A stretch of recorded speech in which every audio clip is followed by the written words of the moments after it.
How loud is too loud? The City of Colorado Springs Neighborhood Services Department has some new gear to help them measure the sound when someone calls to complain about a noisy neighbor. Our Andy Cohen in studio tonight. You took a look at that new equipment, a closer look now at the noise limits, and more importantly, how this thing is enforced, Andy. Rob and Elizabeth, during the day, anything above 55 decibels or approximately the noise that your refrigerator makes can be considered a violation in a residential area. In commercial areas, it's 75 decibels, or roughly the sound of a vacuum cleaner. But as you're going to hear, it has been a prolonged noise that has to be a prolonged noise considered a violation.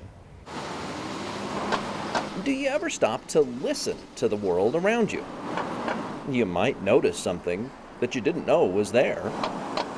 We do this to preserve the quality of life for all of our residents. It's Mitch Hamma's job to listen and make sure that the volume knob on the City of Colorado Springs doesn't get cranked up too loud. And so he uses this new equipment to do it. When we're deploying that equipment, it's because we're looking at a potential court action.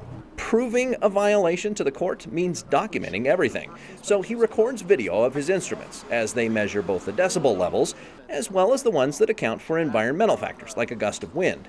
This type of noise complaint investigation is pretty rare. In the last 18 months, we've had two that have escalated to this level. So it's not something that is common. One of those involved a crypto mining operation in a commercial zone, but it bordered a neighborhood. Hammes believes that most complaints can sort themselves out once the parties involved start talking with each other. These are situations where usually people just don't know. And so we try to do education on what the city code requires. We try to come up with reasonable solutions, try to solve problems rather than just swoop in, figure out is there a violation, write a ticket, and then move on.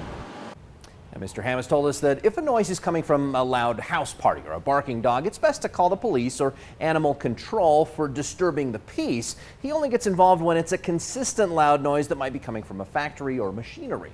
Watching out for you, Andy Cohen, News 5.